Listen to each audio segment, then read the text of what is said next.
Morning students, today we are going to learn Civics first lesson Introduction to the Parliamentary System. In this chapter we will learn the machinery or the system of government as given in the Indian Constitution. We know that every country has a different form of government. There are three branches of the government. First as a legislature, second one executive and third one judiciary. Now what are the functions of these branches? As legislature is to make laws, and whatever the laws going to make by the legislatures, those going to implement by the executive, and the work of judiciary is to provide the justice. Now there are two main types of government systems. First one parliamentary system and second one presidential system. Now what is the parliamentary system of government? The parliamentary system of government developed primarily in England. The English constitution is an unwritten constitution where governance is called out in accordance with traditions, customs and conventions.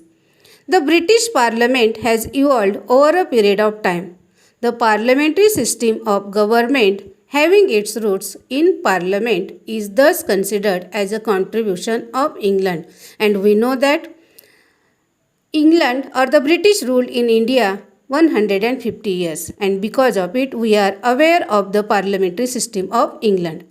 Though India has adopted parliamentary system from England, both the systems stayed to differ in certain aspects. Now, characteristics of parliamentary system in India. The legislature of central government is known as the parliament. The Indian Parliament is composed of the as President, Lok Sabha and Rajya Sabha. Those members of the Lok Sabha are directly elected by the people and their number is fixed. And the elections to the Lok Sabha are held at regular intervals. Those candidates are directly elected by the people, and then the majority party forms the government. Sometimes when no party gets a clear majority, few parties come together and form a coalition government. The leader of the majority party becomes the Prime Minister. He selects candidates to form the Council of Ministers. The Council of Ministers has to perform dual functions as implementing the laws and to fulfill responsibilities of the legislature. Now, responsible system of government. The Prime Minister and the Council of Ministers is responsible to the legislature for all their actions and policies. The Council of Ministers has to function taking the legislature into confidence. The decisions taken by any ministry department is considered as the decision of the entire Council of Ministers. Means whatever the decisions going to take by the ministry department, it is for all the Council of Ministers. The functioning of the Council of Ministers is based on the principle of collective responsibility.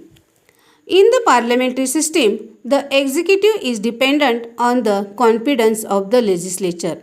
If the legislature feels that the executive does not work in accordance to its wishes, it can pass the no confidence motion against the executive. If the Lok Sabha passes no confidence motion against the executive, it has to resign. Thus, no confidence motion is an effective tool of controlling the executive. Parliament is a supreme. In parliamentary form, the legislature is supreme. The parliament decides upon the issues of public welfare. Thus, being a house of representatives of people and expresses sovereign authority of the people, it is called the supreme body. Now, why has India adopted a parliamentary system? The development of parliamentary institutions started during the British rule in India. The British rulers governed India in accordance with this system. Indians were familiar with this system of government. The Constituent Assembly adopted this system through discussions.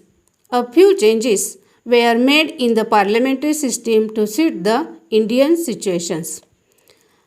Discussions on questions related to public welfare are taken only after discussions in the Parliament.